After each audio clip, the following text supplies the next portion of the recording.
Hey man, Hebron Ben Bilal come back at y'all, man, with another edition of this Movement Logic, man. Just wanted to take a quick minute, man, to really concisely go into this whole rape thing in regard to Torah. I want to redo the video because that video I rewatched it's just way too long and it really didn't get to the point effectively like I wanted to.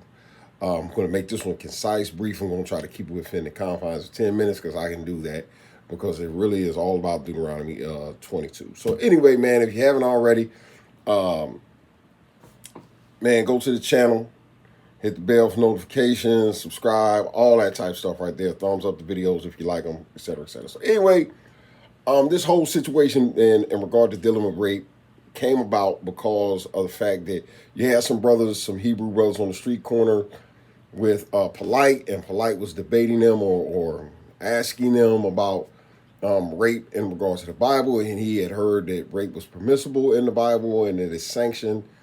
And I had that video up before. I think that video was still up. It's called, yeah, I'm looking at it right now. It's called Hypocrisy. Look at that video if you want to see exactly what they were saying.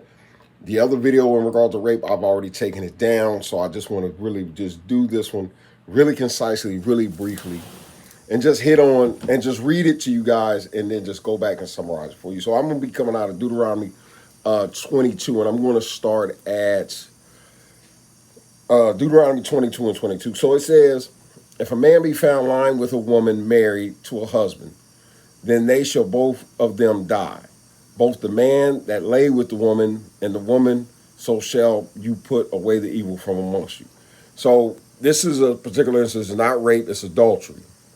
But I wanted to touch this because it's important to understand that the death penalty varies in regard to our Hebrew communities, and the death penalty does go along with a lot of sexual immoral acts, especially adultery, because of it having a long-term effect, and it could have ultimately it could have detrimental effects. So to quell the situation immediately, the man and the woman are put away or killed. They receive the death penalty. I know a lot of you are saying, "Oh, it's just adultery," but that's the problem. It's adultery. It's looked at greater in the Hebrew community than it is in y'all society. So let's keep reading in regard to the whole thing. If a damsel that is a virgin be betrothed unto a husband, and the man find her in the city, and he lays with her, then you shall bring them both out into the gate of that city, and you shall stone them with stones that they die. The damsel, because she cried not, she didn't cry out, being in the city, and the man, because he has humbled his neighbor's wife, so that you should put the evil from amongst you. So first things first, let's look at this. Going to be a couple things that I want to look at. First is the fact that they're talking about a woman who is engaged.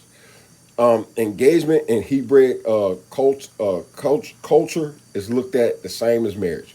If you're engaged to a person, you're already married. There's no difference between a person that is actually married and then living with a person for 10 years and a person who just got engaged yesterday. That woman is off the market. She is looked at as that particular man's wife. That's it. And this is why it calls for the death penalty, because this is looked at as adultery as well.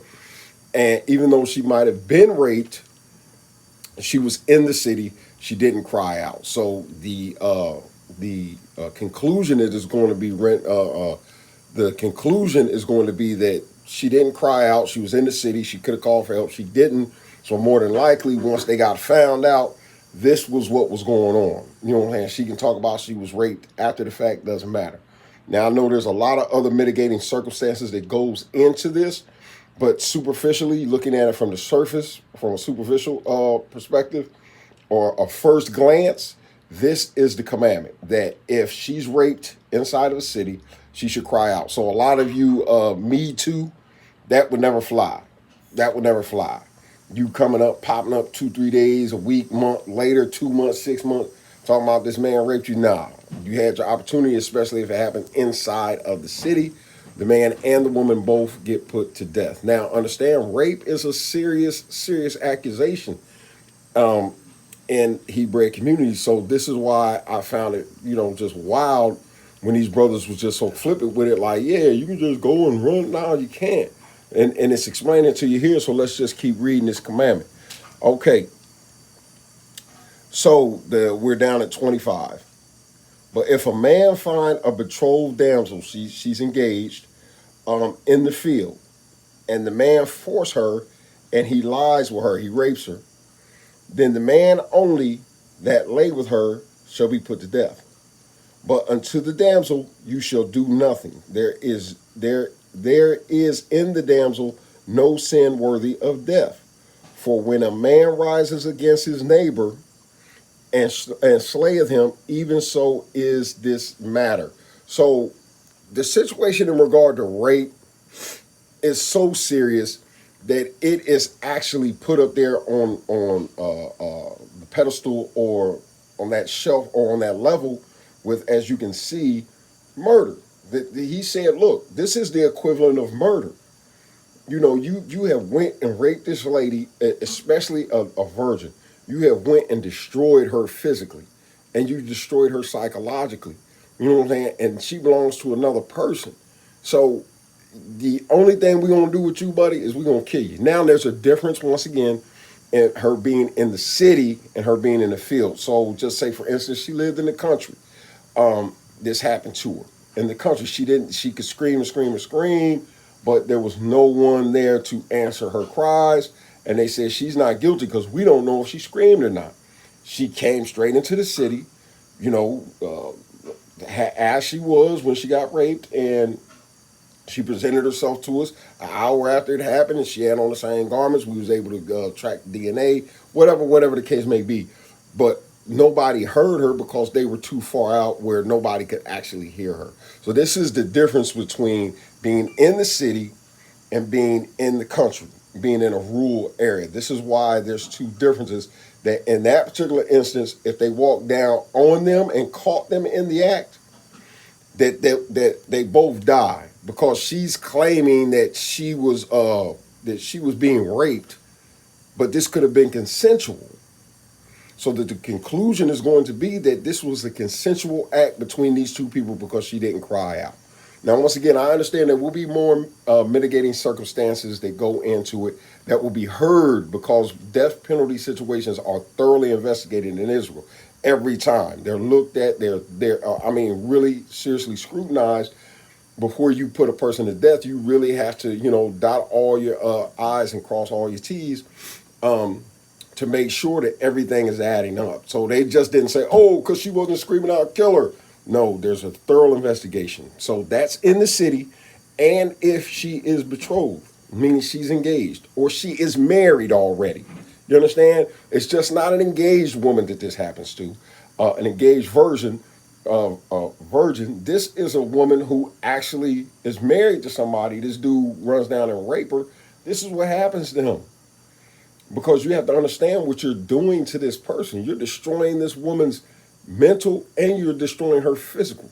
So this is the penalty. This is why it's so severe, because Torah is serious about the safeguarding of women. Even though women look at Torah as being oppressive, Torah is actually it is all for the protection and safety of women. So let's continue on with this so we don't go long. All right, let's see. We were at 27, 22, and 27. For he found her in the field, and the betrothed damsel cried out, and there was none to save her. So I just explained that to you, but that's the situation. That she said he had her in the field. She cried out. Nobody came to her aid. So they were like, okay, we're taking her word for it, because she is showing that she has signs of trauma. She was raped, forced entry. She said it was him. Cool. We're going to handle this. Now, 28. If a man finds a damsel that is a virgin, which is not betrothed. Now, this is the one a lot of you women are going to take exception with, but I'm going to explain it. That is not betrothed, and lay hold on her, and lay with her, and they find, and they're caught, and they be found. They catch them doing this. Now, understand, in each of these instances, outside of being outside the city, if they're walked down on and this is going on, she in the city, she gets stoned because she didn't cry out and alert other people that this was going on. And if she's outside the city limits, and I'm not going to keep harping on that, but it's always a thing of being caught. It's always a thing of being caught. Then the man that lay with her shall give unto the damsel's father 50 shekels of silver, and she shall be his wife, because he has humbled her, and he may not put her away for all the days of his life. So I know a lot of you women are going to say, so hold up, if a dude rapes me and I'm not engaged, I got to marry him? This is the particular one that they were talking about. Yes, absolutely. Now understand, there's 3 instances of rape that we see being perpetrated in our history. It's notated. One with Israel, or Jacob's daughter, Diana. She was raped by the prince. Understand how that ended up. It didn't turn out well. They end up killing all those people in that city. The whole entire male population they killed because of what this deplorable act. In the act of Tamar and Ammon, David's kids. David had 2 kids by 2 different women. They had brothers and sisters. The brother Ammon, the half brother Ammon, raped the sister. He ended up getting killed because of his actions. There was another situation where the Benjamites, some men in the tribe of Benjamin, raped a priest's concubine, raped her to death. And they went in and they killed all the Benjamites all the way down to 600. So understand, rape is a deplorable action.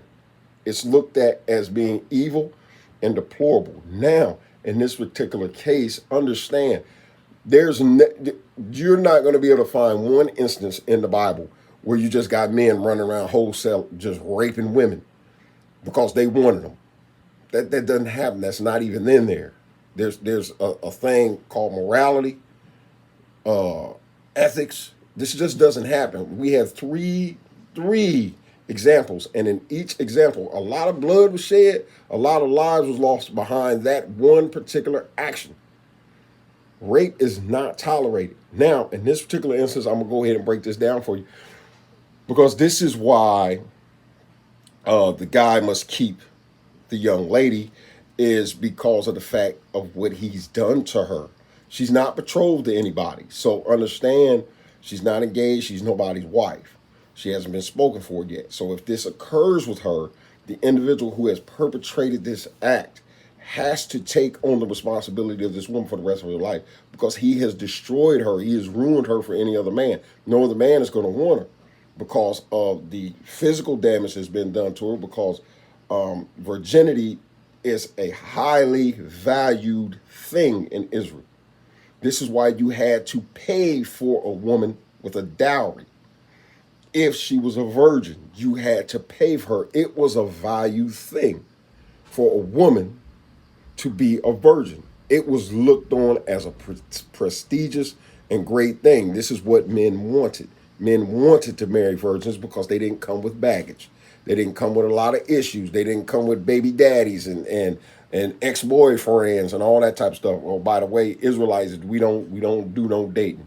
We go from courting, and the courting, just depending on how long, which community you're in, courtship might take a few days, maybe a week, and then that's it. All that dating and all that type. No. So understanding that he has destroyed this young lady for anybody, any other male, any other man in Israel, any potential suitor, anybody that might have won her or might have destroyed her psychologically and physically. So now she has become your burden, your issue, and you're not allowed to put her away for the rest of her life. This isn't an instance of rape. Now, do understand there's another instance where if it's consensual, the man and the woman, the virgin and the dude lay down together and they have intercourse, that the man can go to the father and the father can utterly say, no, nope, you're not taking my daughter. No. So virginity is huge. Rape is huge. So I wanted to just really update you guys on this and explain to you from a biblical perspective really quickly. Because the one, like I said, I put out earlier was just way too long, and I just was droning on and on and on. And I wanted to just, at this particular time, just hit the commandments and show you about rape. Rape is a penalty that can lead to death. It's only one other instance that you are not killed if you have raped a woman, and that's if you raped a virgin. If you raped a virgin. Now, this, once again, this is not what these brothers was teaching, and you could just go out and just snatch up on.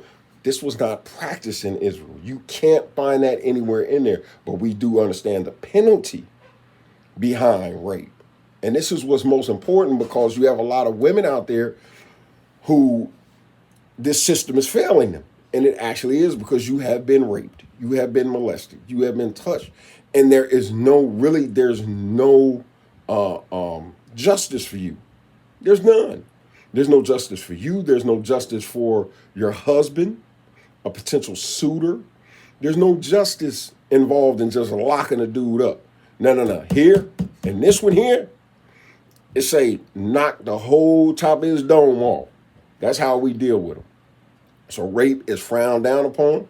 The 3 instances we have in Torah that I just explained to you, and in the Bible that I just explained to you about the issue of rape, it led to a bloody end. Benjamin got wiped out all the way down to 600 people when they raped that concubine. Absalom ended up killing Amon for raping his sister Tamar. And you see what the children of Israel did to that whole city of the Shechem. They went in and killed every male and man up in there. This because it's not tolerated. It's not play. That's why I couldn't really understand what the brother was talking about. And I'm not going to bash the brother. I love those brothers with all my heart. At least they have a true zeal, you know what I'm saying, for the Torah and the word. But anyway, I'm not going to get on that. I'm going to digress. That's rape in 18 minutes, man. Do what you will with it. Like, subscribe, hit the bell for notifications, man. Comment in the thing below, because I know it's going to be a lot of questions in regard to other circumstances and situations that might derive from this. So hit me up, man. Let me know. And love y'all. See y'all on the next one.